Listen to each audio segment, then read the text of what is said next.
कोठे में छावड़ा छौड़ी छावड़ा छौड़ी छावड़ा छौड़ी कहते कहते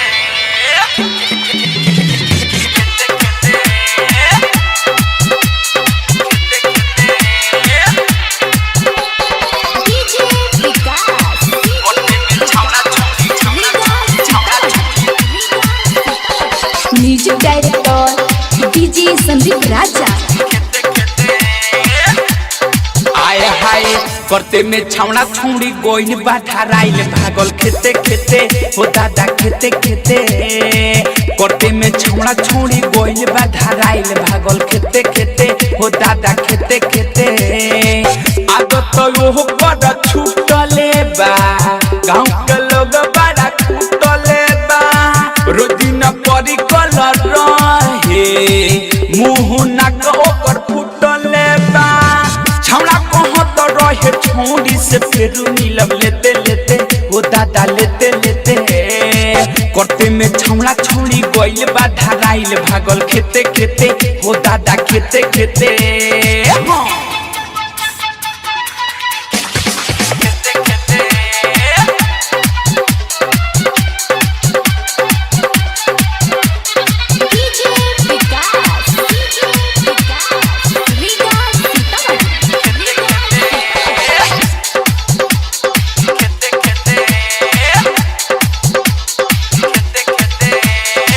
में उठुआ बोरी ले कोई नदी ओरी खोल देले रहे छोरी बहनी हम चुपे चोरी उठुआ में उठुआ बोरी ले कोई नदी ओरी खोल देले रहे छोरी बहनी हम चुपे चोरी रहे पाड़ा पे लूडा रे भइला काम ऊपर पूरा रे कोई चढ़ाई जब कोई उठाई मरनी बेते बेते दादा बेते बेते ए हो कोटे में छावड़ा छौड़ी गइल बा धराई भागल खेते खेते रे दादा खेते खेते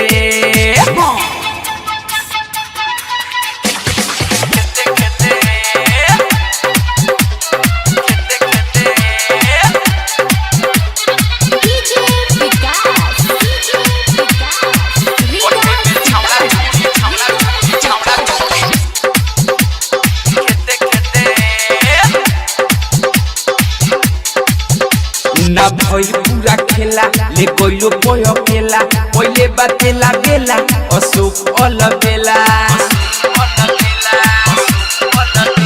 ना भइल पूरा खेला ले कोइलो पयो केला पहिले बातेला बेला अशोक अलबेला का कहियो कनी के लीला रे देखि के मुंडे भइल ढीला रे फटे ना मन डाइटर थाडू के रोज दिन लेते लेते रे भाई लेते लेते करते में छावड़ा छौड़ी गइल बा धराई भागल खेते खेते रे दादा खेते खेते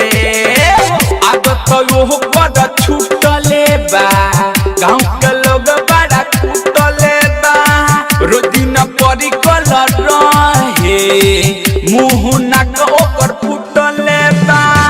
छावड़ा कहत रहे छौड़ी से फिर नीलम लेते लेते हो दादा लेते लेते